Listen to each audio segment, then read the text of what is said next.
Hey y'all, hey, it's your girl B, Tina B. Hey, and how you doing today?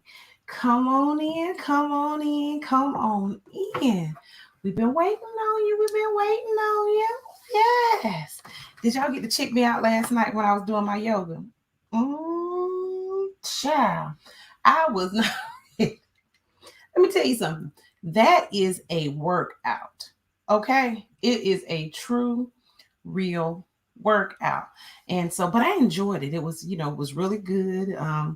It let me know that I really needed to breathe, stretch, shake, and let some things go. Okay, I mean, because I was like, well, hold up, my body don't work like, whoo, honey, whoo, child. But I'll be fine. You know, Time to get mine. So come on in, come on in, come on in. I am so excited to have you here with me on tonight. Cause honey, y'all, we about to talk about the D word. Okay? Yeah. The D word. You heard me. I know you might not be. You're like, what is a D word? Well, honey, stay tuned and we're going to tell you. And I have a wonderful guest that's going to assist me with that tonight. So I want you to come on in. I don't want to be talking to myself. Y'all come in. If you're chiming in on Facebook or if you're on both, like this comment and section, say, hey, y'all, hey, something, just let me know that you're here because I do have a special guest tonight that I want to introduce to you. And it's none other than Miss LALANI Reeves. She calls herself God's Princess. Welcome to the show. You're muted. Isn't she beautiful?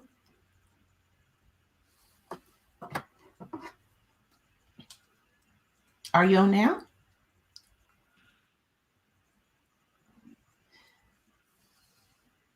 Not yet. Honey, technology. So there you go. I hear you coming in. There's the sound. Wait a minute. No, I lost you. Make sure your volume is up. What's going on, Brian? Thanks for coming in. Hey, boo, hey.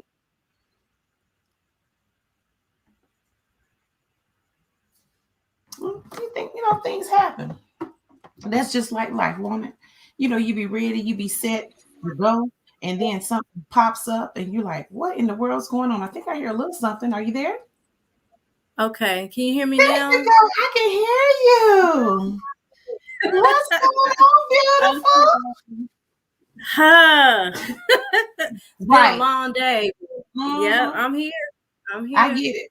Yeah, we still here. And I tell people, like we used to say at the ship, our feet on top of the dirt, and the dirt ain't on top of us. So, hey, That's it's a good right. day. Okay. Absolutely. I am, Absolutely. yes, I am so glad. Hey, Harriet. Hey, mommy. My mommy's here. Hey, mom. Hey. Brian said hello. She said, my mom said, hey, hope everybody is feeling good. Both of you are looking awesome. Come on. Thank Absolutely. you, Queen. Thank you. Hi, Harriet Burnett, a very dear friend of mine. She has some wonderful things that is going on in her life right now. I'm so very proud of her and to have her acquaintance. I have some really awesome friends that do some very awesome things that I like to share and present to the world because if we're not blowing each other up, who is? Okay. That's And right. the one thing that I've learned the older I get is I begin to mature in grace. I Mm. recognize that because of my faith. I know everybody don't believe like I believe, and it's okay. So what I'm doing on this platform is sharing what I believe. But girl, the God that I serve ain't broke. Okay. That's right. Honey, Even though we are. he Even though can, we are. he can give us $1 million. He can get girl. I don't claim that broke. Child, a cattle 1,000 hills belong home with him. So we ain't broke at all, honey. We got it. He got it. We just gotta make sure we gotta go back and get it. Love you Mm. back. Oh, okay. Bryant, let me make sure I do this. I'm trying to multitask and do some things. Bryant said hello. Shouting out my Hello. mommy.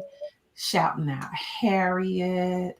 Shouting out all the other viewers that are on YouTube and on my opposite Facebook page. I'm going to try to get to y'all in just a minute. Y'all, I just wanted to present this lovely vessel right here. LALANI Reeves, girl. Tell me a little bit about, tell the viewers a little bit about yourself.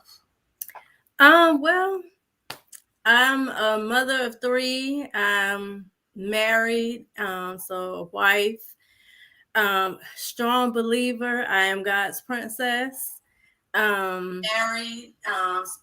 I am from Henderson, North Carolina. Originally, I came to the Greensboro area to go to school. So I recently actually finished my master's degree in marriage and family therapy. So I'm Woo! really excited about the things that God is getting ready to do in 2022 in regards to that. So that is what I'm trying to make sure that I am in place for and ready for. So, did marriage cause you to want to get the degree, or was that something that you desired to do before you got married? Before I got married, I knew that I wanted to become a therapist, and I knew I wanted to go into the field of marriage and family, even though at the time I wasn't even married. Isn't that But interesting? Mm-hmm. yeah, so but I really understood like the value of family. Um, the divorce rates are so high right now, just just to be used in that kind of a way to kind of help people through some of their stuff. Yeah. How do you think that, I know this pandemic has not been easy on relationships at all, Mm-mm. especially if they were already suffering pre-pandemic. Right. And here we are in a place now where, as a single person, me, I can get alone away from, and just kind of woosah my day away. Mm-hmm. Mm-hmm. Whereas to when we were in this pandemic, you were with the person that you truly love. Now, it's not that you didn't love the person, it's just that you were with them all day, Mm. every day. Okay. Yes. And so being with them all day, Mm-hmm. every day, and even the people that we love get on our nerves, our children, we get on our own nerves sometimes. Mm-hmm. Absolutely. And being in this particular place, and now that you have gotten this degree and you have experience, because how long have you been married now? We just came up on 3 years in August, so still kind of pretty fresh. So okay, so you still in the newlywed stage. Somewhat. Somewhat. Yeah. Shouting out Jen and Anthony Moore that are watching also. Hey guys, thanks for chiming in on today. Um, let's talk about when you knew you were ready for marriage. Hmm. Mm-hmm. When did you know? Because we're going to just dive in. When did you know that you were ready for marriage? I knew that I was ready for marriage just based off of partially past experiences. But the thing is that when I got with my husband, when we started to date, it was a totally new experience for me. Totally new. Everything was different. Nothing like I had experienced before. And for me, trust is extremely important. Security is extremely important. And when I knew that I felt all of these things when I was with him, felt safe, felt secure, he respected me. I had two children prior to him. So they were children that I brought into the relationship and into the marriage. Seeing him with my children melted my heart because my children are everything to me. So yeah, that all with I guess a combination of all of those things and the fact that I wasn't even looking for a husband, I wasn't even looking for a relationship when he and I began dating either. Even though I had prayed about it and I continued to pray about it. But a combination of all of those things, it wasn't, I can't recall a specific moment when I said, you know what, I could be with this man for the rest of my life.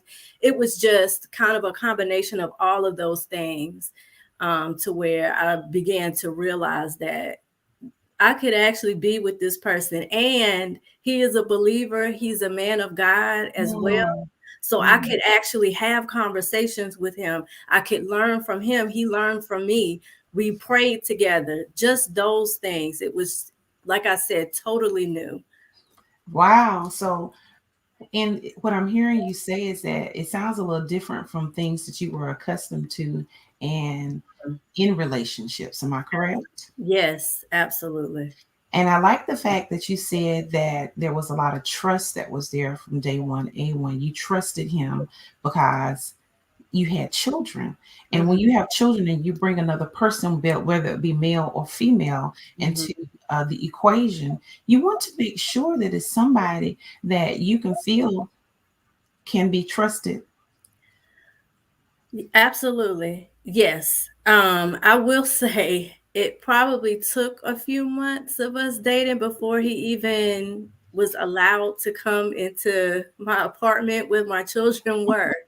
I would, they would try to run to the window or something like that if they knew I was outside talking to him or something, somewhere along those lines. But by the time he and I started dating, I had been through some really bad situations, and through those bad situations taught me to protect what was precious to me, and that was definitely my home and my children.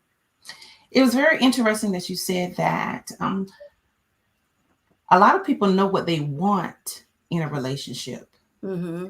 but in our conversations, we can say that we found out what it is that we know that we don't want.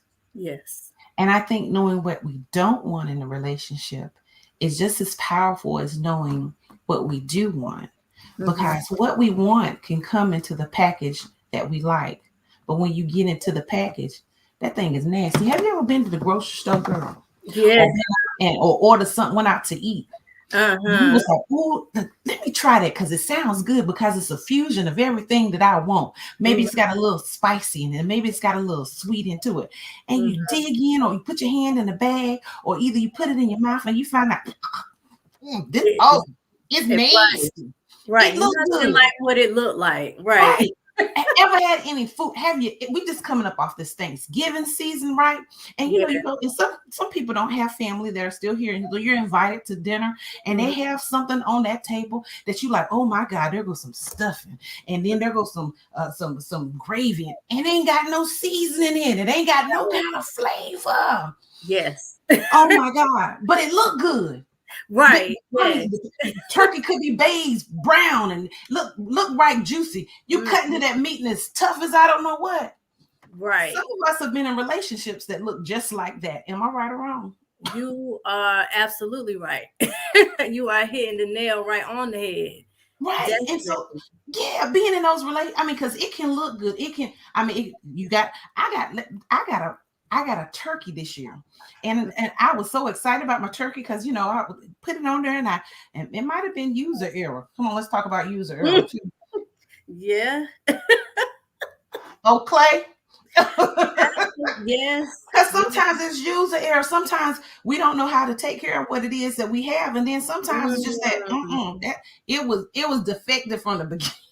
Right. From the beginning. So Right. you have to find those things, and I Mhm. think that I want to make sure that we address that because sometimes we always know what we want. Well, we want them to look like this and have, but we want what's on the inside of who Mhm. he is. Hey, Key, but hey, Stephanie, Mama, you're right. God is so good. I agree, Mom. Is He is awesome. awesome. And she was agreeing that you found that God sent you someone that Yes. that could love you and that could love and care for your children. Girl, that's Absolutely. hard. It That's is. hard to It allow is. somebody in that space and time, Mhm. um, and being in other relationships. What was it? What are the things that you would say to someone that is looking to be married because you had an idea of what you wanted, and how did you realize what it was that you didn't want? Experience, past experience. I will say that a lot of the things that I thought I wanted were things that I really didn't. You know Well, how sometimes you can ask God for certain things, and then when He starts showing you those things, it's like, oh, I don't want that. No, I don't want that. And that's why they say, like, be very careful of what you pray for. Um, So in me determining like what I did not want, I didn't want to go back through anything I had been through prior. I knew Mm, that. And I knew from mm. experience what some of those red flags looked like as Okay. well. Instead of me sticking around to see if, oh, it might get better, or, or no, I think I'm reading too much into this, second guessing myself, when the whole time God was trying to tell me that gut feeling that you get, that sunken feeling in your stomach that you get when you know something is not quite right, learning to listen to that. So I would have to say it definitely had to be experience that taught me what I did not want. Stanley Flake, thanks for chiming in. He said that everything that shines is not gold. You got that That's why right. you will take your time. That Mm-hmm. take your time with the shine. Take your Absolutely. time with the shine. Hey, hey. Yes. So here we are now. How long did it take for you? After a couple of months, you allowed this man to come into your life, into Mm-hmm. your children's life, and you were like, "What? What was it that said I'm ready for him to meet my kids? I want to see this process because a lot of people I'm noticing in relationships now, they want that instant daddy, instant, her, I Been see. there, done that too. Yep. Okay, Mm-hmm. okay, In okay, previous relationships, absolutely. Yes. I think, like I said, I prayed about it a lot, like, because honestly, he and I started out as friends, hanging out together, that kind of thing. Made it known all the time, not looking for a relationship, and he wasn't looking for a relationship. But I think it was just the relationship that ended up forming between the two of us. Um, After all of the prayers, we would like send each other scriptures, that kind of thing. We would go for walks in the park. We would sometimes go out to eat, but a lot of the things that we did didn't even involve money. It involved just time and spending quality time with one another. So I knew that in part of me trying to determine whether or not I wanted to be in a relationship with him, at some point I needed to see what he would be like around my children. I talked about my children all the time to him. He had seen them and kind of in passing at services at church, that kind of thing, but it was never any one-on-one interaction or anything like that, especially, like I said, like in the beginning. So I kind of took a chance. We met like out in a public place, out in a park, and I prepped my children. They already knew, that I was talking to him and stuff like that, but I kind of prepped them. I need y'all to, be honest with me, tell me what you all think, that kind of thing, so that they would feel involved in that process too. Because anybody that I'm dating, anybody that I am involved with, will impact my children. They needed to feel a part of that process. So I after, like that. I really like the fact that you even mentioned that they made you allowed your children to be mhm, a part of the process because they are. It wasn't just like, hey, I dropped them off, and again, that was from previous things that mhm. had happened. I know y'all want to get to what the D word means. It's coming. I got the D for you. I promise you, it's Mhm. coming. But I want to look at the process of the step by step process of how you actually took time and got to know this man, and that it wasn't that. Was it physical in the beginning, or did y'all? No, he didn't like it, but no. Girl, you ain't He giving no was so cookie. upset with Steve Harvey. He was so upset with Steve Harvey because the think like a man stuff was, Uh-huh. really funny. Uh-huh. He was You like, gave me 90 days, girl. yes, we waited. We had to. I had to. I had to do everything different. I had to, because everything that I had done before did not work. And it just doesn't make sense to continue to try to do the same things over and over again, the same way, and expect a different result. So I needed to know that he was into me as a person, not for what I could do for him, not for anything else. I needed him to know who I was inside, not just what he saw outside, Yeah, but because we who I find was you. inside. Yes. Mhm. Because I tell people all the time, if I was a man, I would want me too. Okay. That's right. I'm just saying, you Hmm. know, Yeah. roles and all. Yeah. And it's important. So tell me, because as we're unpacking this, give me about 2 or 3 things that you will warn women not to do that you did. You said I wasn't going to do anymore. Mm. 1 or 2. It don't have. I mean, and you can go. You can go. You know, and because I want you to be comfortable with it. Mhm. Because the Mhm. first thing let me tell you what she did different though. She kept her bloomers on. I did. And it's not easy. I I am know no it ain't. by I any was means, learning. I'm not anybody's saint, but I it mean, was I get it. yeah, Especially it was if the hard. traction is there, if the Right. traction is there, Mhm. and you feel like you could go someplace other, and especially and for women that have been intimate before, or men that have been intimate before, and you've had just a little taste of something, you know, and you feel that because I'm all woman and faucets run all the time, Mm. okay. I'm just saying. And so, you know, I have to turn it off, you know, Mhm. and stay Mhm. away. You see what I'm saying? Absolutely. So, what are some of the things that we can say to women or men or anybody that's in a relationship Mhm. that would say, if you're doing this, you might want to reconsider it because it needs to look different, because maybe you don't see the big picture, the God picture. Right.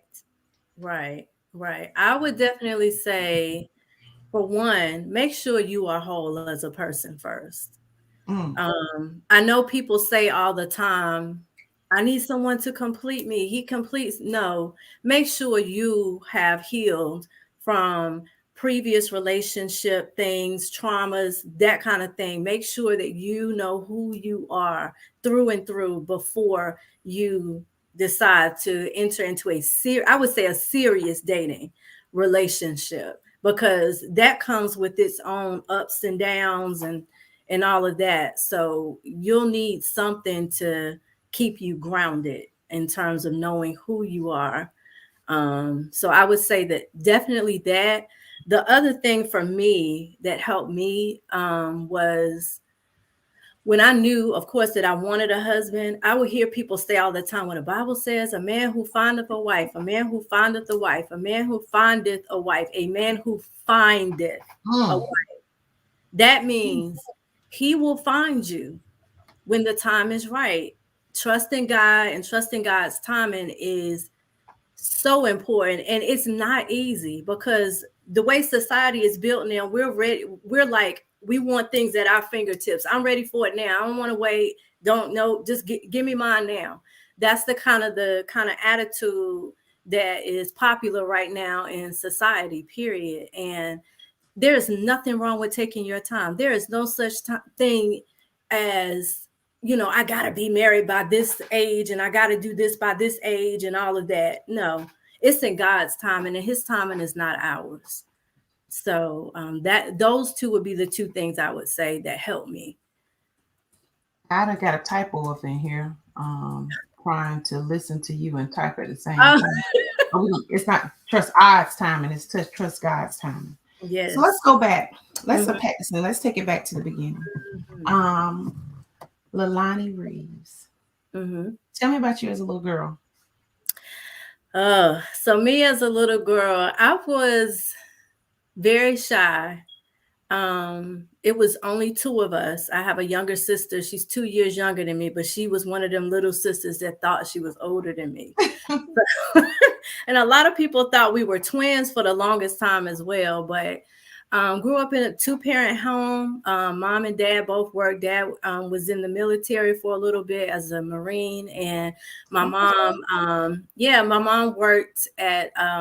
It was a place called the Telephone Center. She was the only Black woman that worked Mm, in our little town. So wow. everybody knew who my parents were. So Okay. if anybody ever saw me out doing something I wasn't supposed to be doing or acting up, they knew exactly where to go. Don't make me go to the telephone center and tell your.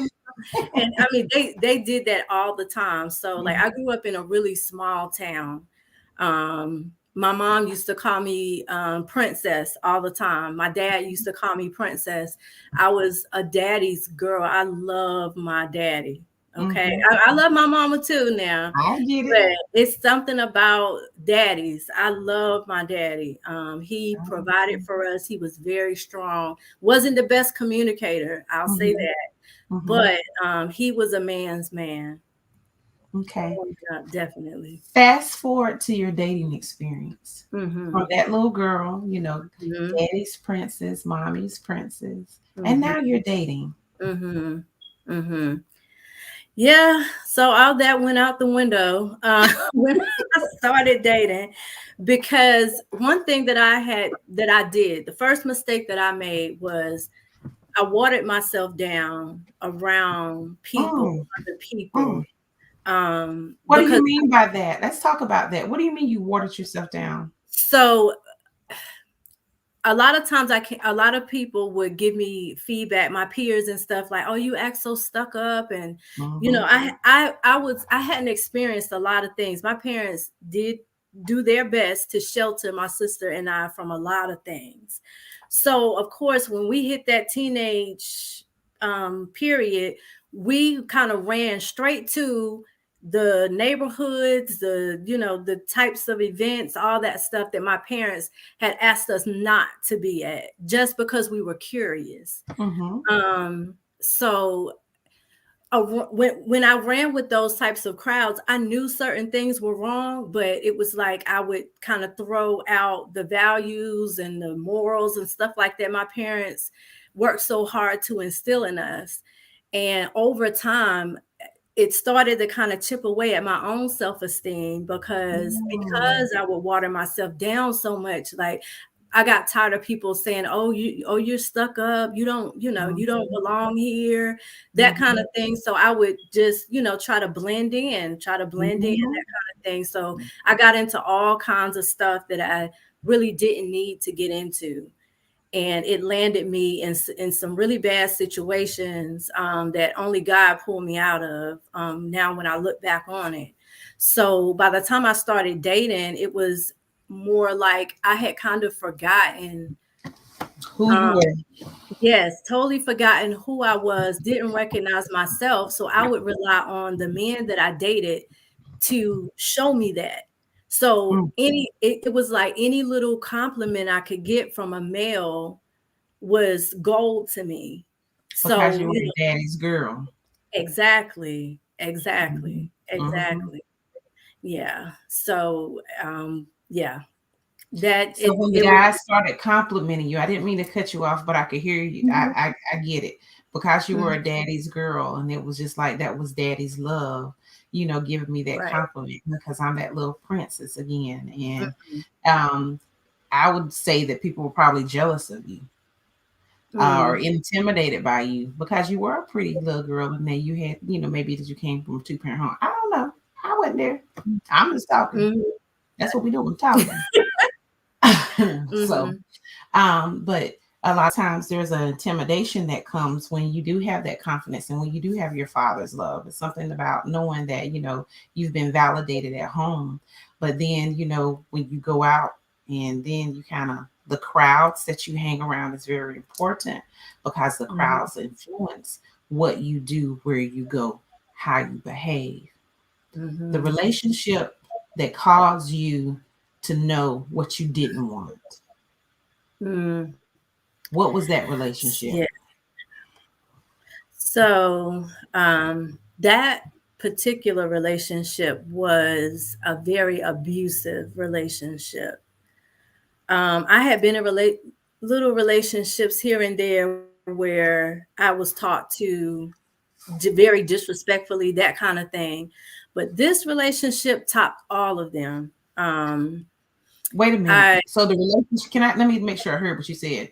Relationships mhm, prior to the one that actually broke the foundation. Prior to mhm, that, you were in relationships mhm, where people spoke down to you and tried to mhm. devalue who you were.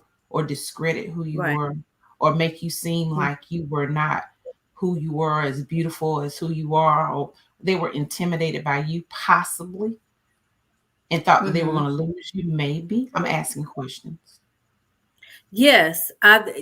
So I was previously in a lot of relationships where I would conform almost to the personality of the person I was with, Mm, mhm, right? So because mhm, see, when you don't know who you are, mhm, that's what happens. So in doing that, that gave the person I was with a lot of power, a lot of control. A lot of my relationships, I dealt with a lot of infidelity, a lot of lying, dishonesty, that kind of thing. And because I would stay most of the time, even when those things would happen, it's like, oh, okay, so she's not going to go anywhere. So, yeah, I don't have to be as respectful when I talk to her, or am I coming and going? I don't have to be, as respectful as I was before because she's really not going anywhere. So, I think my relationships got progressively worse mm, until I reached this particular one relationship that absolutely almost broke me. mm. So let's talk about how that relationship began. You had a history of being involved with the wrong men Hmm. that wanted to control you. Hmm. And Hmm. now, what was it about this man that drew you to him? He was always very attentive Mm, in the very beginning, very attentive to my mood, to, what's wrong? You seem a little off today. Are you okay? Like very would tend was I felt at the time that he was trying to tend to my emotions, like the way I felt actually mattered. To the point where, I would vent to him about certain things, that I was dealing with or certain things I had dealt with. Um, I it just he just made it very easy to trust him. mm, And so we began going out, dating, hanging out, that kind of thing. And he was just a gentleman, opening doors, that kind of thing, very protective. So I just thought, that he was a great person, a great and genuine person. what changed? So progressively, so then it went to, oh, is that what you wearing to work today? Don't you think that, the pants a little tight? Your shirt is, you might want to button it up some, that kind of thing. And then it went to, I care so much about you, but I don't think you understand what people are saying about you. You are, you're a little flirtatious with, the men that you work with. Oh, It, yeah, it started out that way. It was passive aggressive is what it was. mm-hmm, mm-hmm, And so it because it kind of caught me off guard, but it made me second guess myself. mm-hmm, And so before I knew it, I was changing what I looked like. I was changing the people I hung out with. That mm, kind of thing. Didn't really talk to my family as much. Because this person was, kind of very demanding of my time. And instead of me looking at that as a red flag, I looked at it like, oh, that's sweet. He really wants to spend a lot of time with me, that kind of thing. And before I knew it, like I was going like weeks without talking to my friends or talking to my family. So now that I know, looking back, that was him isolating me from mm, my support system. mm, So it continued. Those kinds of small things continued, and then like stuff really started getting worse when we started getting into arguments almost, about the way he felt like I was conducting myself around males. So at my job, I was starting to move up, and I worked a corporate job, and so I got into management. So of course I have males and females reporting to me on my team. So they're going to be calling my work phone, that kind of thing. Well, mm-hmm, he started kind of paying more attention to, when a female is calling me versus when a male is calling me. Then he started answering my work phone. Um, and mm, he yeah, almost got me fired because another manager, male manager, had called me about a project we were working on, and he happened to get to the phone before me and completely threatened this man's life. It was horrible. So because I was a little confused when I started to see some of the aggression coming out of him, but because it wasn't, I didn't feel like it was really directed towards me. I thought, well, if I just talk to him and explain to him, that's not who I am, as if I really have something to prove to this person. But that was the mind frame I was in. And then I remember the first time he put his hands on me, we were arguing again over me at work. And as soon as I started to try to explain to him, it's not like that. This is what we've been working on at work, that kind of thing. Next thing I know, his hands are around my neck and I cannot breathe. My And so, goodness. yeah, yeah. And so he would never hit me like with like fist or with an open hand like this, but he would use this part of his hand. Mm-hmm. So he called that mushing. That's hitting, sir, because Mm-hmm. I would Mm-hmm. come, I would wake up the next morning with bruises. And it was like before things went, it seemed like things went so fast and got so far out of control so fast. I was putting on makeup before I went to work, like extra makeup, trying to cover up bruises. I literally had like fingerprints, like you could see the print of his fingers around my neck Bless your as heart. bruises when I would go to work. And so, yeah. So in that, I don't know if anybody that's listening right now, if any of this sounds familiar.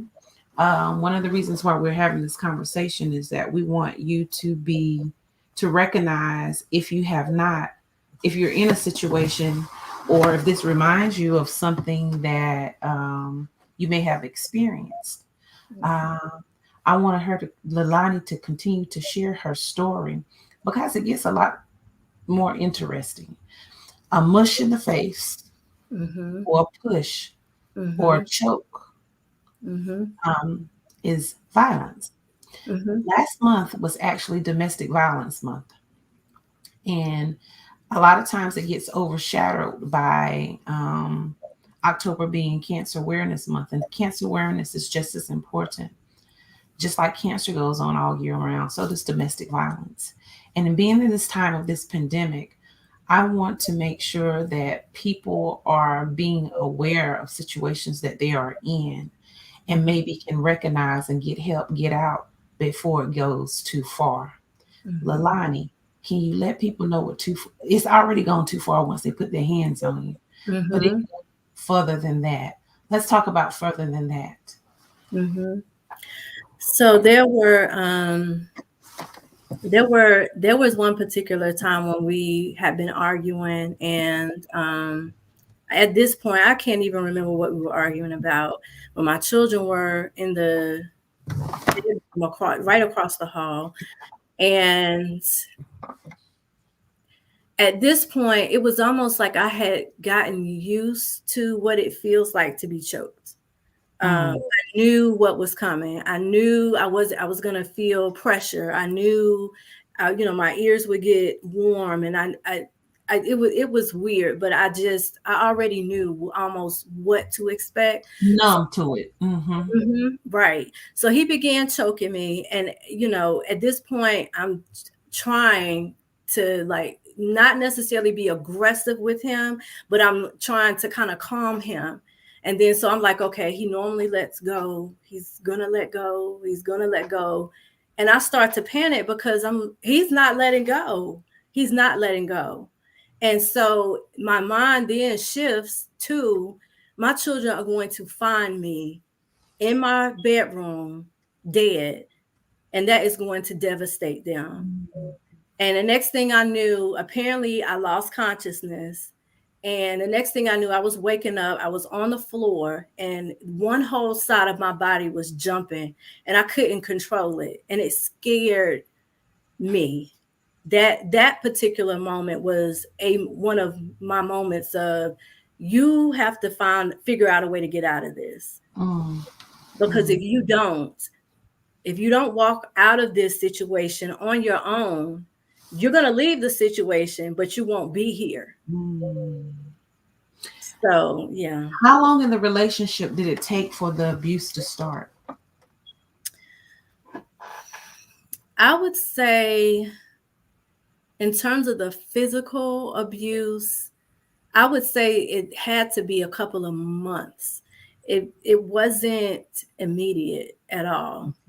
And like in those couple of months, one thing that he did as well, he shared some things with me in terms of things he's going through and that kind of thing. So I kind of had that whole complex of, I have to show him that there Ah, are good people out there. I have to show him that I'm a good person. He can trust me. mm-hmm. Hmm. Yeah. Empathy. Yeah. Because when you see someone, it's just like seeing an animal or something that's out here that's broken, or you want to take it in and care for it, and but Hmm. it's during a wild animal. It could be a wild boar, it could be a bear, Yeah. snake, or something like that. And you thinking, oh, well, if I tend to it, but its natural nature will come to pass. And we're going to talk about, we're going to talk about help for those that are actually the abusers. Because we Hmm. always talk about getting help for those that have been abused. But then Right. the ones that are doing the abusing, if you Hmm. find yourself, if you see yourself in any of this, there is help for you. Yeah. There is assistance out here for you. I want you to take it to the next level. Once he took you to that point where he had choked you out, as people would call it, and Hmm. you were almost lifeless, body in shock, one left side of your body is shaking and trembling. Hmm. Know that your children are there, but you stayed. I stayed. I Why do you think you stayed? Were you still in that place of empathy of like, I want him to know that I genuinely love him and care about him? But then hmm at that point, it sounds like you were loving him more than you were loving yourself. and I was, and I was, I at that point, I believe I allowed fear to keep me there Uh, because I okay. did not, yeah, I did not feel like a policeman, security, a court ruling, anything was going to keep this person from getting to me. One of the other things he would do is he would pop up on me. And I guess I probably was more of a predictable person because I had my children on a schedule. So he knew where I would be, what times I would be there. He knew when I had Mm, practices at church. He popped up on mm, me at church, walked right up in church, just to show me and let me know I can get to you wherever you are. He showed up at my children's after school care, showed up there, that kind of thing. He mm. would pop up and break into my apartment and be hiding under my bed or Wow. in the shower, that kind of thing. Yeah, so he used a lot of intimidation tactics as well. So even though in that particular moment I came to a realization like, you got to find a way to get out of this, it was just like, well, at least if I'm with him, I know where he is. What was the breaking point? Breaking point. The breaking point was, again, we were arguing. He had broken my phone. I had just gotten a brand new car, and he grabbed my keys and ran outside with my keys in an attempt to take my car, as he had done before. And I asked my children, I remember turning to them and telling them, y'all stay in this house and lock the door. Do not come out of this house. I run outside behind him, and he had the windows down. So I'm coming through the driver's side window physically, somehow thought I could try to stop him or put the car back in park and try to grab the keys, kind of thing. I look up and my daughter has come outside and she is through the passenger side window. And when I saw that, I Oh my immediately, God. I'm telling her to to move, like, no, no, no, no. Like, and so I get out of the driver's side window and I go to start to run around the front of the car to go on that side to get her. He puts the car in reverse, punches the gas, puts in drive, punches the gas again. But this time when he hit the gas, that when he put it in drive, he threw my daughter from the car. Jesus. So in me seeing that, thank God she was not physically hurt. Thank She God. was not physically hurt. But before I realized that she wasn't hurt, that feeling of guilt overcame me because I blamed myself, because I said, I made this, I keep making the decision to stay after all these signs, and now it's physically harming my children. So after that night, I called the police. They came over, um, and that was it. That was March of 2011. That was it for me. Because if anything had happened to either of my children at the hands of this person, it was no way I could ever forgive myself for that. Mhm. Yeah. And I thank God that you had the insight. So at that time when you made up your mind that you were going to, you were done. Mm-hmm. Mm-hmm. And at that time it still wasn't about you. At that time you still didn't. It sounds like you still weren't loving yourself. Nope. It Mm-hmm. was the love that you had for someone else Mm-hmm. that caused you to say, I can't stay. Right. So I want to make sure that we point out that whoever's going to, because the statistics say that 1 in 3 women and 1 in 4 men have experienced some form of physical violence by an intimate partner. 1 in 7 women and 1 in 25. Hold on, go back. 1 in 25 men have been injured by an intimate partner.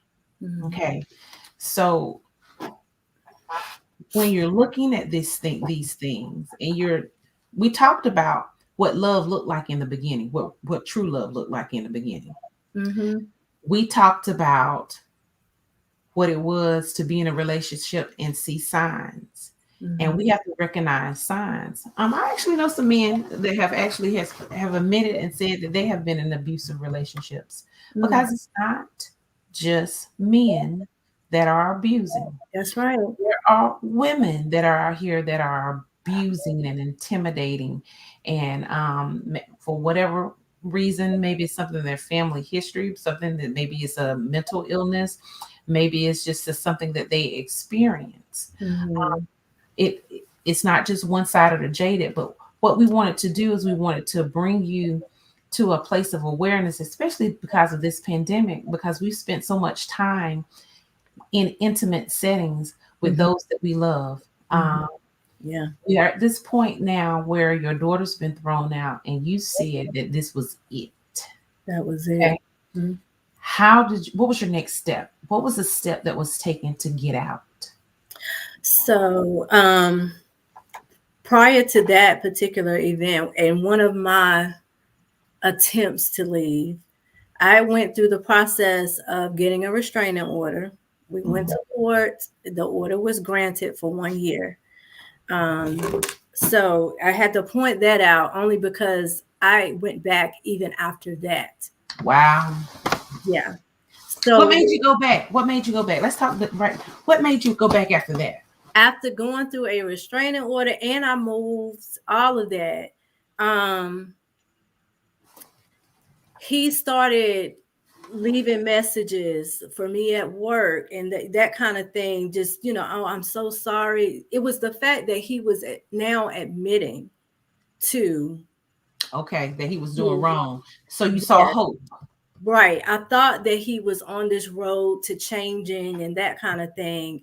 And so I didn't immediately, just from the first thing that he did, believe him. But because he was consistent and he wasn't being intimidating, he wasn't being aggressive. It was just like a little note he might have left at the security desk or on my car, that kind of thing. But it didn't feel invasive. And so I agreed to have a conversation with him. And That's what from we that, do. from that conversation, I got sucked right back into it, right Mm. back into it. So when the event happened with that involved my daughter, what helped me was I was very honest with the police when they got there to let them know we have a restraining order. I had not been following the restraining order, but I let them know that I needed to go ahead and get back on track with enforcing that. Same thing with my apartment complex. They were getting ready to evict me at this point because the police had been called out there a few times. And so they banned him from coming out there. I ended up turning in a copy of the restraining order at my job, at the security desk, at my children's after school care, at their schools. They all had copies. And in a way, it helped keep me accountable too, to what I said. But it was just that picture of seeing my daughter thrown from that car that kept me motivated. And I'm sticking with this. I don't care what he tries to say. I changed my numbers, my work phone. I even changed my work phone, had to go through a little process to do that, to get another phone number assigned to me.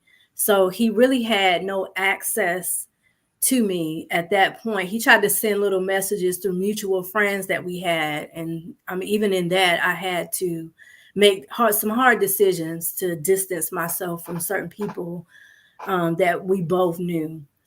So That takes us to the D word, y'all. mhm, Now we're going to find out what the D word is. mhm, mhm. Tell us how you got delivered. That was a very difficult time. A lot of people think that when you leave an abusive relationship, oh, you're home free and everybody's ready to celebrate. But your body has been through so much trauma, and my body had gotten so used to chaos that the quiet would drive me crazy. I would have anxiety attacks, and I'd never dealt with anxiety before. Went through a depression, had to take a leave of absence from work. I started going through therapy. I took my children through therapy. I was actually on meds just to feel somewhat grounded and normal. And I knew that that wasn't what I wanted for my life. I didn't want to be on meds to feel that way because I felt normal before without them. And so, in terms of me being delivered, that took a lot of prayer during my leave of absence from work, constantly being on my face, literally in my living room, crying out to God, like, please help me. I thought God was mad with me Why? Why did you think God was mad with you? because another thing about this person is this person knew the Bible. This Shut your person mouth. knew the Bible better than I did. So Mm. he would literally take scriptures and he would put these evil twists on scriptures Mm-hmm. um, to me. And so it made me feel almost as if God was not pleased with the type of person that I was. He was, because he had been accusing me of being promiscuous, of being flirtatious, of having this Jezebel type of spirit. And I knew I didn't have that, but I couldn't understand why he thought that. And instead of me defending myself, I had gotten to a place where I started to re-examine myself from his lens. Mm-hmm. So it took me actually rebuilding my relationship with God. My sister had joined a phenomenal church in our hometown. I would drive an hour and a half, almost 2 hours on Mm. Sundays just to go to this church. And I talked to the bishop that was there. He was very instrumental in helping me as well with getting through this difficult time because I didn't know myself. I didn't know what it felt like to even get a good night's rest. I was used to being woken up out of my sleep, to fighting, to being choked, that kind of thing. And so when things were just too quiet, it was scary to me. It was scary to me. Wow. So when you turn to God, now the word that was used as a weapon now is a word that is a weapon that is used to fight the enemy. The enemy was using the word against you. And now Mm-hmm. you're using the word in the right perspective when Right. you do it in the right way. How Right. did you and your deliverance came? Was it in that? Is that where your hiding place was? Is that where you found the strength to say, I can do this now? Because there's something that you said earlier is Mm-hmm. that your mom and your dad called you a princess. Yes. Is that when you found time and spent time in the word? Is that where your deliverance came and you realized you were God's princess? How did you realize that you were God's princess? He revealed that to me. And during my prayer time, in my reading, even in the it was almost like I gained a whole new understanding of exactly how much God loves us. I gained a whole new understanding of him sending his son. Like, I actually pictured me, how would I feel giving up one of my kids to help a Mm. world of people who hated them, who were evil, that kind of thing. So just applying the word. And I remember being in my living room, and it came through as clear as day. You are God's princess. You are my princess. It was, and it connected with me because of the teaching of my parents, of them start planting that seed in me. And so, um, the more that I prayed, the more that I studied the word for myself, the more that I talked to, other people at my church, and, that kind of thing. The more I came to understand how God views me. And that's the view that matters. He's the one that created That's me. He's the powerful. one that put me here. So how he views me is the only view that matters. And one thing that he revealed to me was, once you get through this journey, once you get through this healing, you're going to have to then take all of this and share this with other women, with other people, to remind them of who they are in me, remind them how I see them and not how the world sees them. That's powerful. That's Mhm. powerful. So, in all of that, finding love, because I wanted to start with love, because what I love about your story is that once you got delivered, our D word, Mhm. Mhm. the healing was taking place, and you Mhm. were whole and were able to be involved. And I'm not saying that it's a man that makes you whole, but Right. in your situation, you were able to be in a whole relationship. Let me make Yes. sure I say that, because there are going to be some people that are going to be single, and there are going to be Mhm. some people that are going to be in a relationships. And we want to let you see what a healthy relationship looks like. Yeah. A lot of people knows what some people are aware of what a unhealthy relationship looks like, Mhm. but we wanted to start with a healthy relationship, to a place and what that looked like and how it began. And shout out to Steve Harvey for that 90-day plan, baby. Yes. Look, Steve. Yes. Steve, look, Steve was like, yeah, men all over was needing attitude adjustments. And hopefully we'll Yes. start needing attitude adjustments again. Because Yes. I mean, just like any woman that loves a man, love what a man have to offer. Okay, Mhm. namaste, y'all, namaste, right?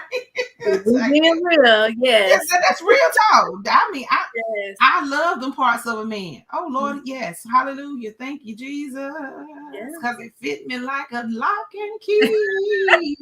Oh yeah, I'm glad about it. I am. But Right. at the same Right. time, I want people, especially during this pandemic, to look at what they're going through. Look at their relationships. Mhm. Look at if it's you, Mhm.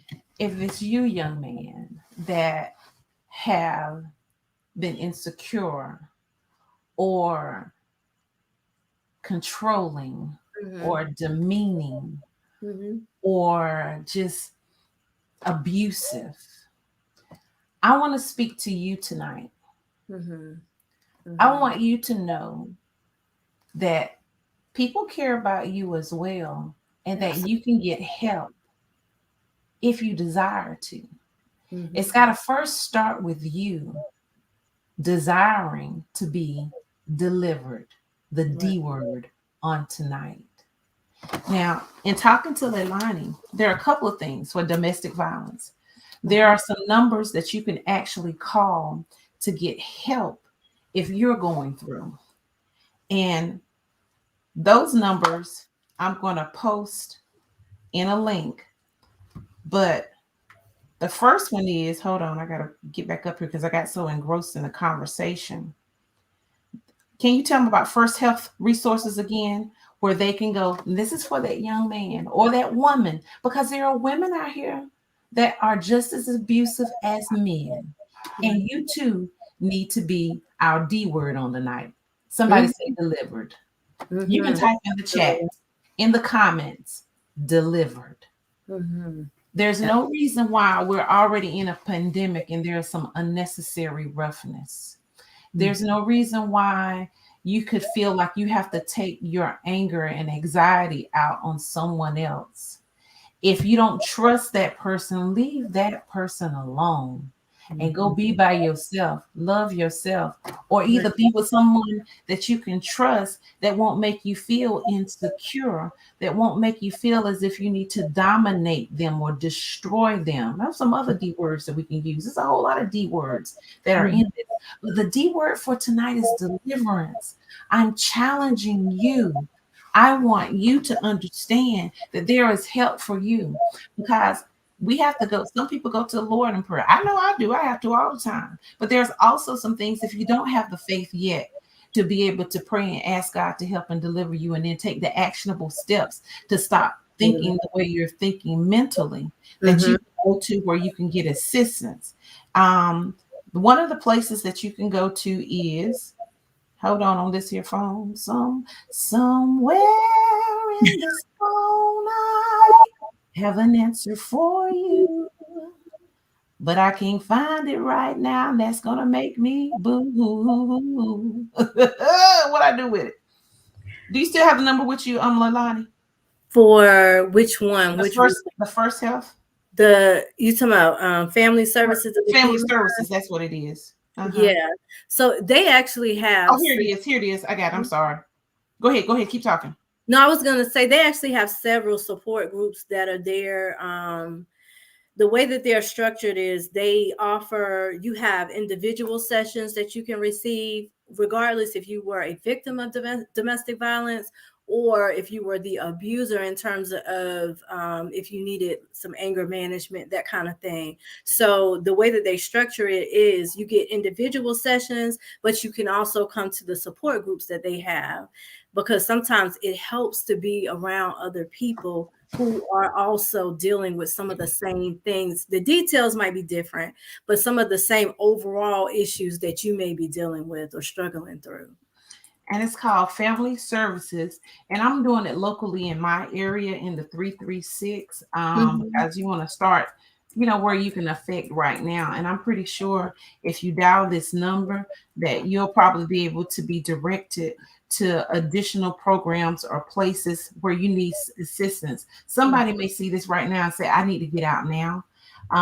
Here's a number. It is 336 387 6161. Mhm. Again, that's 336 387 6161.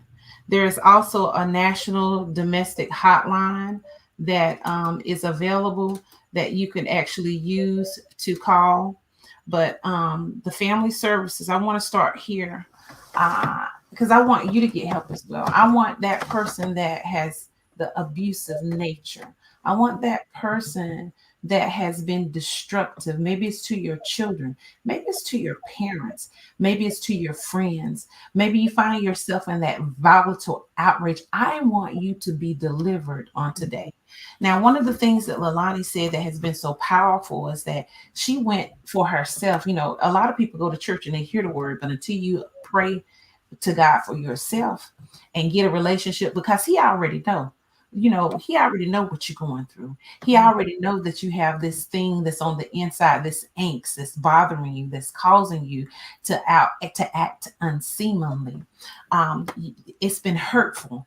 It may even hurt you when you do it and you don't know how to stop. It could even be something that's mental and you don't even know it. Perhaps you were in the military and you have some post-traumatic stress disorder, or maybe some things that happened to you as a child that may have caused you a type of trauma or some type of stress, or some things that have happened to you that has caused you physical pain or disformation that causes you to act out. We want you to get help. We want you to be delivered. That's the D word for tonight. If you are that female or that male that's in a relationship where that woman is spanking your tail like Ike spanked Tina, it ain't funny, but I know what happened. Right there. She tagging that tail. Listen, it's not, I'm not making light of it, but I can kind of pick with men a little bit harder than I can with women. Just to make it easy, because I know that it's hard for anyone that goes through a situation of domestic violence. Get help. Call Family Services of the Piedmont. That phone number is 336-387-6161. The D word on tonight is delivered. You can be delivered, because when we start back and you go back and you watch the video, we started from a place of deliverance. We started from a place of wholeness. And then we began to talk about the process and the things that happen between the tick and the talk. Is there anything else that you want to add, or is there anybody that's in the listening audience right now that would like to comment? You can inbox me if you would like to, and we'll try to direct you to those places. It's okay. If you want to look at maybe doing a form in a little later on in the beginning of the year, we'll have a forum that is more private and is not as open, so we can actually talk about these domestic violence issues, because I know a lot of things are going on right now. If you need help, if you know somebody that needs help, call somebody, ask somebody, help somebody, because this thing is real and I want you to be delivered. LALANI? Absolutely. I guess to add to the resources, the Family Justice Center is also a great resource as well. I actually volunteer there as part of the Voices Committee. But the services that they offer, if you are a victim of domestic violence and you don't know the steps to go through, all you know is that you need to leave. They pretty much, when you come in, they assign you to one person and you work with that one person through everything. If you want to file a 50B, you don't leave that building. They have everything set up for you there, which is a much better experience than what I experienced. So what is that? The Family Resource Center, do you have a phone number for them? The Family Justice Center. Justice Center, okay. Let me get that number. I know it is 336-641 336-641-7233. In Greensboro, they are located over on Green Street downtown, and actually in High Point as well. They are right off from the courthouse. So Green Street runs right by there as well. So, okay. So so you have two resources, and then there's also, you can go to the National Coalition Against Domestic Violence website, ncadv.org. Again, that's ncadv.org. And get help, get delivered. Yeah. You're going to feel better. Your family's going to feel better. It's going to take some time, especially it's been an ongoing. But if you have recognized any of the things in the relationships that LALANI and I have been speaking of tonight, I want you to truly examine yourself and love yourself enough to, number one, get help if it's you and you're doing it. And number two, if you truly love the people that you're doing it to, get away from them and get help. Now, if it's you that is going through it yourself, love yourself enough to call one of these numbers or connect with me. BT or B. Hey, we want y'all to get delivered, okay? Absolutely. Any Absolutely. other words tonight, Lalani? If there is somebody out there that wants to connect with me in any kind of way in terms of talking through a situation or anything like that, um, I am always open to have conversations with people. People have inboxed me before. I'm on Facebook, I'm on Instagram under my government name, LALANI Reeves. So you can find me on Facebook or on Instagram. If you're going through something similar, and even if you're not sure if it's really domestic violence or not, I would rather for you to talk to somebody, but sometimes you kind of want to talk to somebody who's been there. So I am open. I'm an open book in that particular area. So And she's licensed. Come on, talk about them license one more time. Got your marriage. yeah, I just completed my master's degree. I still have to take the national exam in Okay, sorry. 2022, Okay. but I am practicing under supervision as well. So Okay. I'll be posting some things right after the new year once I get all the business stuff taken care of in terms of I will be offering therapy services. So All right, and y'all. securing an office space and all that stuff. So I also have a Facebook page called You Are God's Princess. So, All right, we'll be posting all of that. mm-hmm. You Are God's Princess on Facebook. You've been listening to your girl B Tina B about the D word. Y'all get delivered, okay? Hey, Yeah. personality, charm, pizzazz. Living my dreams. You never know what's next. The kind of friend your mama said you need. Hey, it's your homegirl, Beat Tina B. It's Beat Tina B. Beat Tina B.